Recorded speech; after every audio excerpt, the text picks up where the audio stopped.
Cześć, nazywam się Sara Kukier i witam Was na chrześcijańskim festiwalu Welcome to Paradise w przepięknym miejscu w Haute-Abbey we Francji. Mam przyjemność dzisiaj poprowadzić wywiad z wyjątkowym mówcą tego festiwalu, którego życie, służba i praca mogłyby zostać określone dwoma słowami: jakość i piękno. Siejemy, pomnażamy, jednoczymy. Fundacja Służąc Życiu. Welcome, Johannes Hartl. I'm pleased to see you. Hello, nice to meet you. I would like to introduce you to our audience. So you're a speaker and author. You have a message of life about the fascination with God. You are a doctor in Catholic theology and the founder of the House of Prayer in Augsburg, which you grounded with your wife Jutta in 2005. Would you like to add something to these informations? Yeah, I would say over the last 2 years I've spoken about the ecology of the human heart. So I'm getting more into area of philosophy and the question what is the future of human race, so to speak. So right now I'm pretty much speaking outside the former church context into that rather society topic. And you're also a musician. I'm also a musician, yeah. Yeah.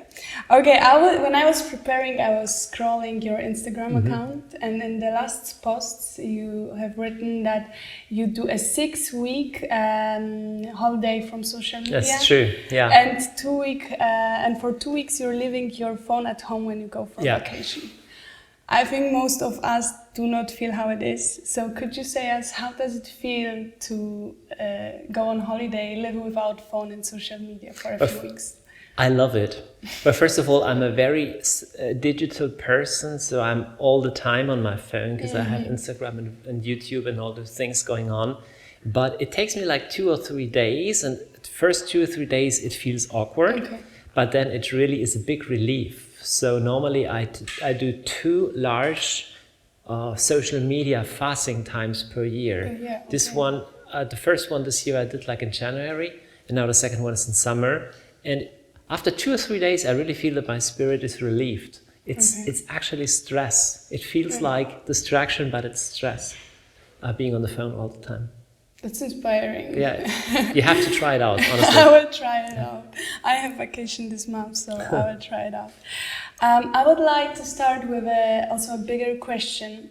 We are living in weird times, starting with the pandemic in 2019, then 2 years of lockdown, and now we are witnessing the war in Ukraine. This is a time of instability. People are distancing from each other, and a lot of us is struggling with anxiety and depression. True. So the world seems to never be able to go back to the way it was before. How do you perceive these difficult times? How do you see it? What does it mean to you? What's happening now? Well, first of all, we got used to stable times that were always the exception from human experience. Right? Humans always had wars, famines, earthquakes, disasters. So I think it's rather normal. I don't like it personally, but I do believe a crisis always shows your foundation. And this crisis right now shows how weak our foundations is. I mean, me personally, I was stressed out during the first lockdown. I really had to learn. I'm still learning. Try to learn how can we navigate those times. And I think you can always either blame God or blame the universe or the politicians, how bad things are, or you can ask yourself, what is it potentially that I'm being trained for in a season like that?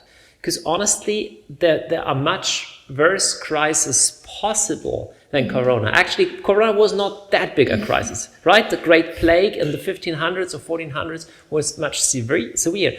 And the war in Ukraine is terrible, but we have survived 2 world wars before that. And your nation knows best what that meant, right? So basically, a crisis is always the invitation to grow your roots deeper, to say, how could my family, how could my nation, my community survive in even more severe circumstances? And that intrigues me. What are techniques or what are social practices that help to sustain a community or a land in a crisis time like that? And I think we have to learn that. In your work, you are talking a lot about the fundamental areas of life. Yeah. So could you share with us today what is the foundation of true life, regardless of the circumstances? Like, Well, I personally believe that there are 3 ingredients to human life that we need. And the first one is being connected. The second one is meaning.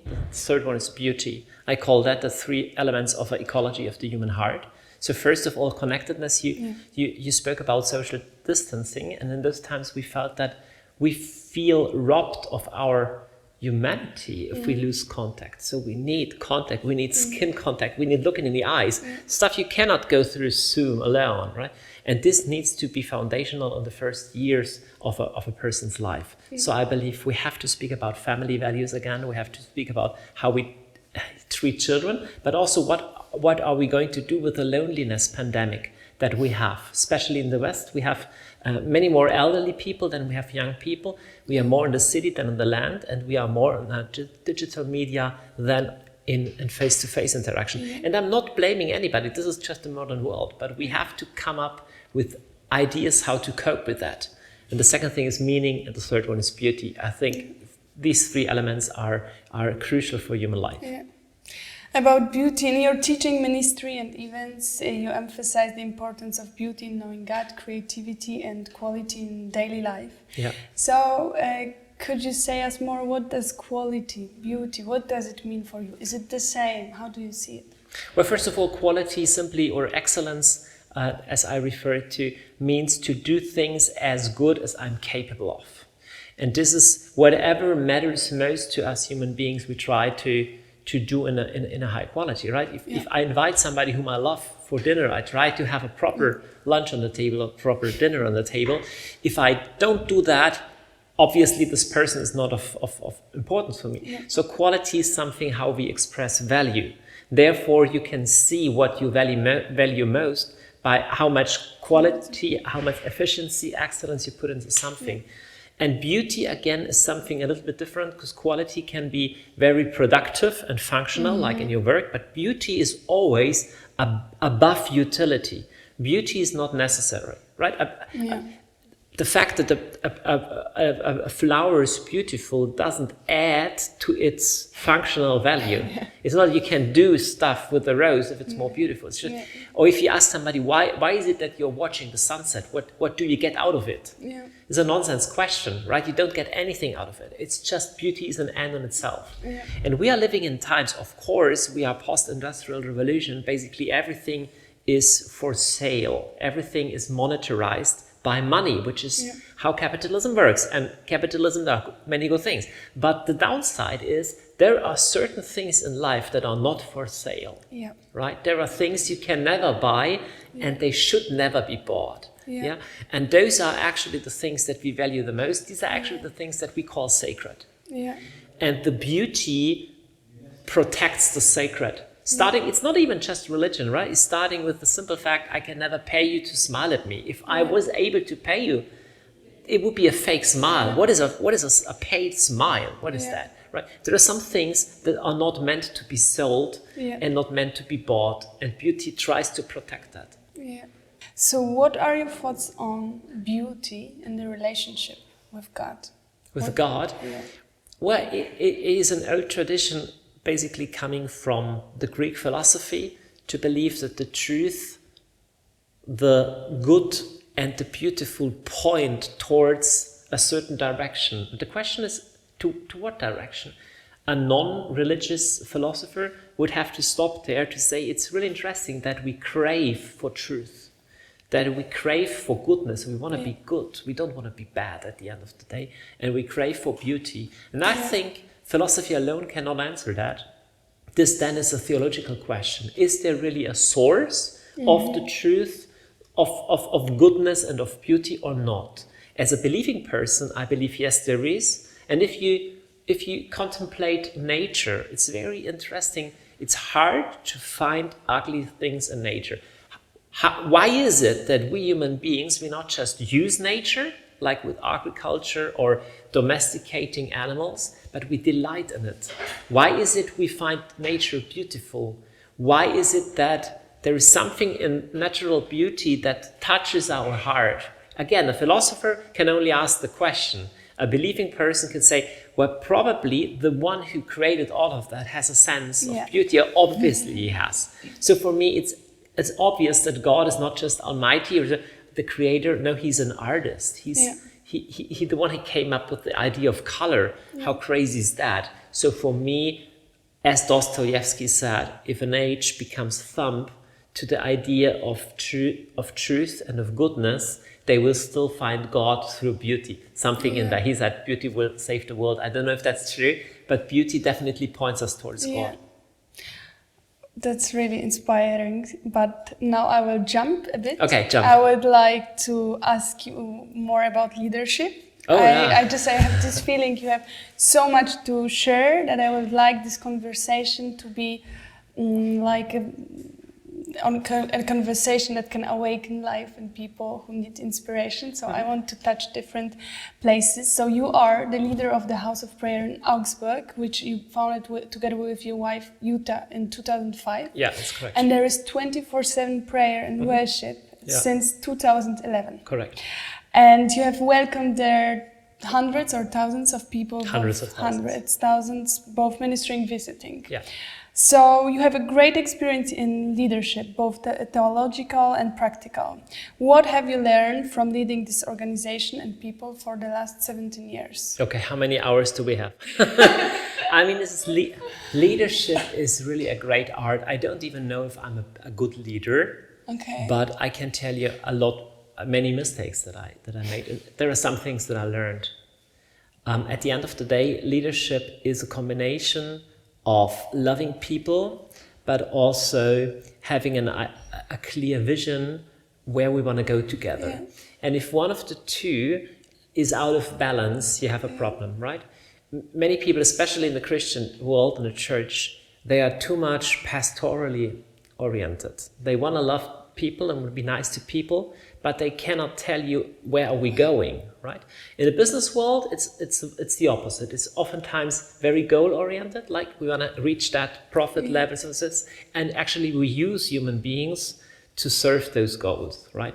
At the end of the day, we need both. Good leadership is a balance of both. I do love my people, but not to the degree that I will let them destroy the vision that is in my heart, or maybe even God has given me. But then I will love my people. I will not use them. I will not destroy them in order for them to fit into my vision. Yeah. So I think this is a balance. I learned a lot of things, but at the end of the day, it is an art. It's a team sport. You need more people to communicate with, and it's a very important role. I think the most important question is already the question that you are asking, right? Wherever there are humans, there is leadership. Yeah. And the question is, are we talking about who is leading and how he or she is leading, or are we not talking about? And the worst thing is if nobody talks about it. Everybody knows, this is how we do things here, but nobody addresses the issues. There is no training in leadership. There is no excellence. That's the worst thing. So how to value people's heart and their relationship with God more than hours they spend in ministry? Is it correct this way, to value their heart more than hours they work, for example, in ministry? It depends, right? If you just on a pastoral level, just if you're friends, you're supposed to love the person for who he is, right? But in a ministry or working atmosphere, I need both, right? Because if you are doing a bad job, I can still like you, I love you as a person, accept you, but I'm the leader of the whole congregation, and if I allow you to mess up the whole organization, I've been loving you, but not loving the whole group, right? Yeah. So therefore, sometimes love also means this was not good, sorry, I have to correct you, or maybe this is not the right spot for you, you have to go. So this would be the toughness aspect. I cannot allow one person to spoil the vision that's relevant for the whole group. And how to empower people so that they pursue for their beauty in their calling and quality. I have both thoughts in their calling. Yeah, first of all, people are inspired by people and more by what they see them do than what they talk about. Yeah. So that's the bad thing as a leader. They will always do what you do and not do what you say, right? They will copy your behavior. Therefore, you lead by your behavior. If you do an excellent job, you will probably inspire other people. The second thing is your vision needs to be strong enough, right?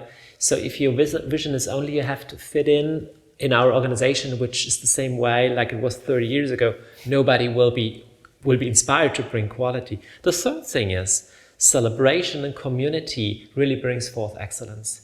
Because normally everybody wants to belong, right? And if you have the mixture of the three, you have an inspiring leader, like, because he's inspiring or she's inspiring by the way of the behavior. The second thing, if you have a compelling vision that calls for the greatest within you to really give yourself, and then third, you have a vibrant community of others, this can create a positive feedback loop that creates more and more excellence. I think in this way you can lead an organization towards excellence. Then jumping to the conferences you are organizing together with the House of Prayer in Augsburg. For 11 years, if I'm right, you organized the conference Mehr. Yes. It means in German more. More. And in which over 10,000 people participated. In 2018, you decided to stop organizing the conference and to go back to the roots, to relationships and prayer. And after that, there came lockdown. And then in 2022, at the beginning of the year, you decided to organize the conference Weniger. It means less. Yeah. So what is the story behind? Why are you not continuing organizing Mehr, which was so successful? And you start with something new, with the opposite name. Yeah, well, first of all, in the first 10 years of Mehr, we grew from 100 to 10,000. So this is a 100-fold increase. So in 2018, I clearly sensed that if we continue with that, we will actually burn out and we will lose the true depth of it. Yeah. But then in 2020, we again had a Mehr. So yes, and we had 12,000 people, we had even more. So we are going to continue with the Mehr, but not every year. So then lockdown came and we decided, what are we going to do? We cannot have as many people, we will have less. And then we say, well, why not call it less? And this is what I like about your question. Sometimes more is not more. Sometimes it's okay to not ride the wave of success. But you say, this is really working well, but let's start something totally different. So we started with this format called Less, Weniger, which is a very quiet conference, a silent one. It's smaller, it's more about contemplation, more about digital detox, so getting off the digital things. So it was a totally different concept and it worked. We're going to have the Weniger again this year in winter, because of course it was due to the COVID restriction. We were not allowed to have 12,000 people, and probably we won't be allowed this next winter either. So we're going to have again the Weniger, but then we plan to have the Mehr again. Awesome. Yeah. I think both organizations are really important, and I really like the play with this world. But there's an important thing about it. We oftentimes build traditions around stuff that worked in the past. Yeah. And you should always be willing to throw something in the bin and say, let's start something totally new. Yeah. And oftentimes as leaders, we're hesitant. We say, never stop a winning team, which is good, but sometimes you need to stop something and to start something else. And also not be like really focused on one project, but about what you are carrying. Sure. So. And there are some things that work for 10 years, and then we're so sad, oh, why is this dying? Yeah, maybe there is something new that the Holy Spirit shows us. It's oftentimes like that. Awesome. Thank you for sharing that. Welcome. I personally do fashion and music, and from my experience I would say that the most successful and touching art I've made is this, where I'm talking and processing about my struggles and my victories. And things that you talk about are really practical and authentic. And I would like you to share, if you like it too, an example of an area where you struggled, but you overcame it and with a victory, and now you are helping people or sharing your testimony in this area. Oh, there are so many. Basically, all the teachings I speak, they come out of my own personal struggles. For example, when I first started with the House of Prayer, or basically when I started something new, I had voices of discouragement from inside and outside. First of all, from inside, I've met some great, very famous artists. who would say, you are beyond critics, you are so successful, they would tell me at an evening in a glass of wine, Johannes, I'm full of self-doubt. Before I enter stage, I have those voices, I'm nobody. Yeah. So everybody knows that. I'm not a great artist and so super famous, but I also know that. Yeah. So I have to overcome that constant struggle of distraction in my own head almost on a daily basis. But then I also had it from the outside. And I'm still learning that, because it's like the more you grow, the more your enemies grow as well. But even 15 years ago, when we started the House of Prayer, when I told people we're going to sit in a room and pray day and night without getting money for it, people would say, you're totally crazy. Most people taught me, even in my family, they taught me, this is not good, right? This is not a good idea. So I really had to overcome the fear of man and discouragement. And the fact, the sad stories I still have, I'm not through with that.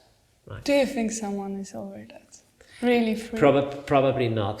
Probably not. But even people like politicians, I admire them, because the level of pressure and the level of hostility they had to learn to go through, that's inspiring to me. So I want to keep learning that lesson. And could you give us some tips, advices how to overcome this voice?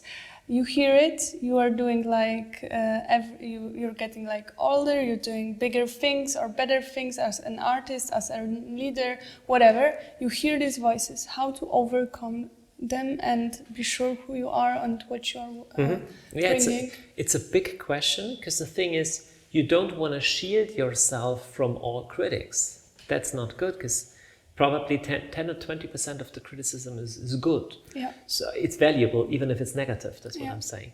So you need, first of all, you need some people whom you trust, 3 to 5 people who will give you real feedback, positive and negative. I would say mainly positive, because you really need people who believe in you as a calling, as your calling. Right? You wouldn't say, who are you anyways? But they're like, I believe in who you are, but here you could get better. So that's what you need. The second thing is, you have to limit your dose of input of negative critics. So for me, if you write me an email to my official address, it's not me getting all those emails, right? It's my assistant. I have to filter. And even YouTube commentaries and Instagram commentaries, most of it I do myself. I need to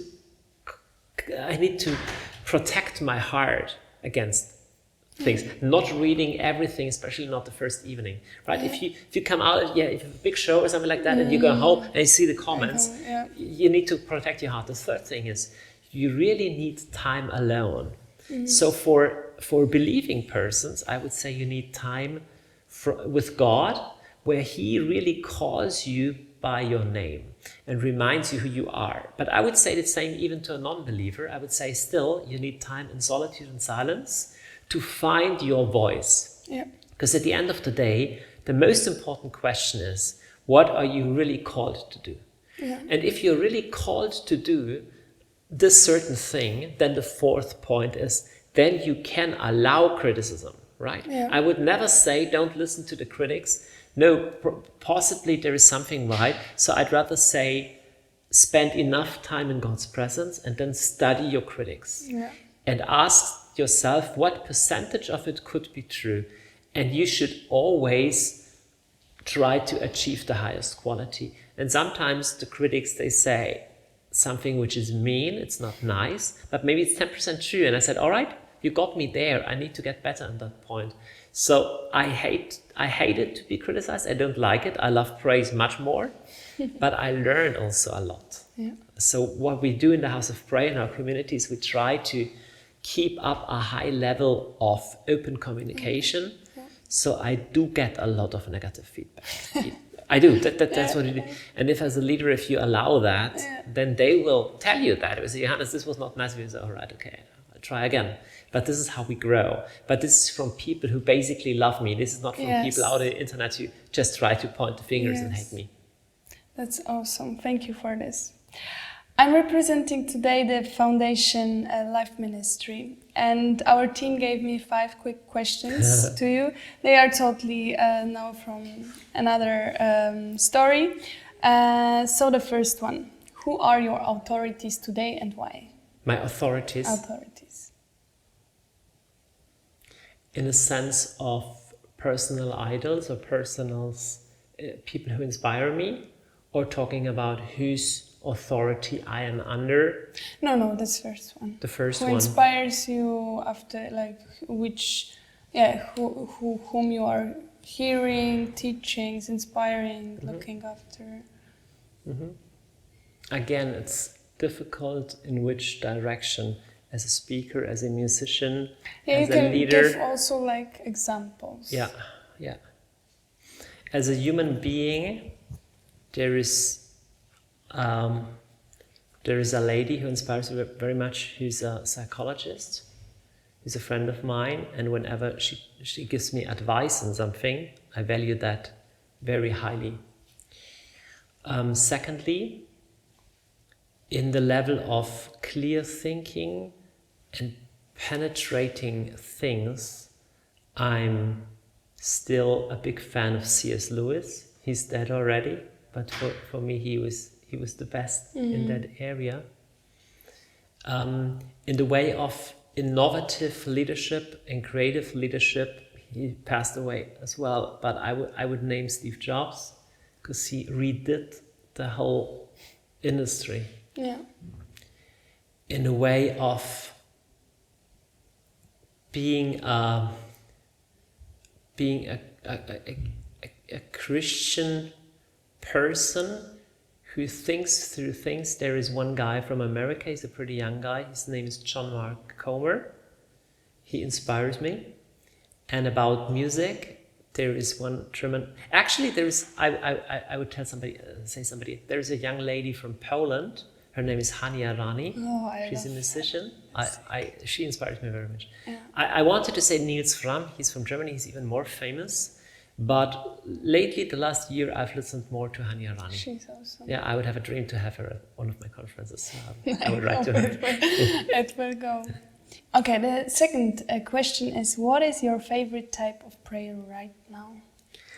My favorite type of prayer is being and not doing anything. You might call it contemplative prayer, but this is even too technical a term for me. So for me, prayer is a very intimate, very personal, I being with myself, and in this being with myself, I'm deeply connected with God, who is always present in the here and now. Wow. And what advice would you give to a person who wants to have a deep encounter with God in prayer? How to start? First of all, daily. It's not so important that you pray long, but to do it daily. Secondly, but if your desire is really great, don't go for 10 minutes only. You don't go for a romantic dinner and say, let's do for 10 minutes, right? Go for 30 minutes at least. Third one is, the more silence you can bear, do silence. It's difficult to do silence, right? We are in a noise-driven generation, so if you need music, if you need any external help, if you need coffee, that's all fine. But try to adjust yourself to silence. The fourth thing is, place yourself under the loving eyes of God. So God is here, He's like those lights here, He's shining His love on you. So if you perceive that your picture of God, your image of God is a negative one, just replace it with the original. Somebody sold you the wrong thing, right? The real one is loving. And the fifth thing is, no matter how you pray, add a piece of the Bible. Because the Bible brings clarity in the jungle of your thoughts. So just one passage, start with the New Testament. I would even say, if you really want to experience God, you should read the whole Bible. Every Christian should. Yeah. So you could start with, let's say, 3 chapters a day. If you read 3 chapters a day, you are through the whole Bible within like 7 or 8 months. Something like that. It's not so difficult to read the whole Bible. And if you're afraid of that, start with the New Testament. If you read for half an hour every day, you will read the New Testament 6 times a year. You can read it within 2 months if you read half an hour per day, something like that. The next question, the fourth one, is how does a transformation of a heart happen? Is it spectacular or is it a slow process? Can a human heart be changed by human efforts or only by God? I start with the last question. A human heart is neither changed by human effort alone, nor by God alone. For a human heart to be changed, it needs at least 3 elements. The first one always is the grace of God, because there are things that you cannot do yourself. The second thing is you will need other people. Mm-hmm. You cannot live a spiritual life with God and yourself alone. There will be some things that only other people can do for you. And the third thing is there are some things that you are responsible for yourself, which God will not do for you. God will not brush my teeth, right? I don't have to pray for my teeth to be brushed. I have to do it. So this is the first thing. So how does a human heart change? The thing is, it's a lifelong process, and it looks differently for every human being. First of all, God's intention I believe his only intention for our life here on earth is for us to be transformed. Yeah. And everything, be it a love relationship, be it prayer life, be it something beautiful, be it pain, be it suffering, be it work, be it family life, everything can, and if you follow Christ, will be a part of your transformation. So all of that will be used for you to transform into a more loving, a more just, a more merciful, a more straightforward, a more free, a more joyous person. This is the transformation. Okay, and the 5th question is, what is your definition of salvation? Does it happen in life or after death? I do not have one single salvation, because there are at least 3 dimensions to salvation. There is individual personal salvation. The second thing is individual personal transformation, which is part of salvation.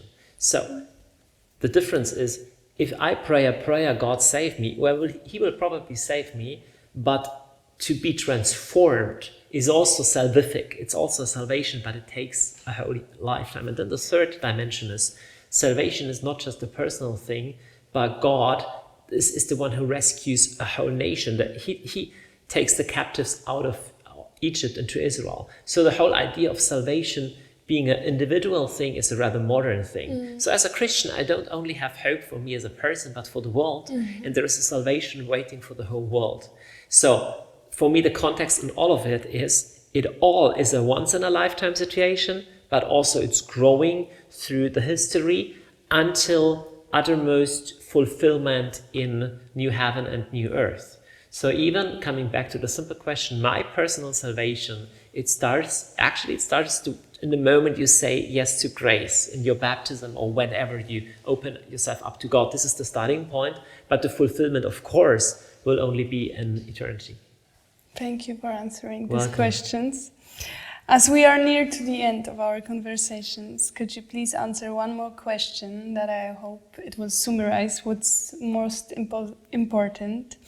What are the foundations of your ministry? What is your why behind what you do? So why do you do what you do? I think because I was made to do this. This is who God made me. And for me, I'm so driven by the beauty that I encountered and the love that I encountered that I need to share. It's not even I want to, but it's just like the sun needs to shine. I have to give that away. And also that's who I am. I'm made for something like that. Therefore I do it. Thank you. That's really inspiring. Welcome. Johannes, thank you for sharing your experience and thoughts on beauty, quality, leadership, and all these other topics. It means a lot to me, and I believe it will mean a lot to our audience. I love those questions. Thank you. I'm sure people got inspired, and that this conversation will awaken their hunger for more. So could you tell us where can we follow your activities, events, and teachings? Yeah, most of my stuff is in German only, but it's in the process of being translated. I have a YouTube channel called Dr. Johannes Hartl. I have an Instagram channel, which is the same one. And I have some books out in Polish, even I think 3 or 4 of them. Yeah. Thank you. Welcome. And I also invite you to follow the Foundation's account on Facebook, Instagram, TikTok, and to subscribe this channel for more inspiring videos. And thank you once again, Johannes. Welcome. Hope to see you soon.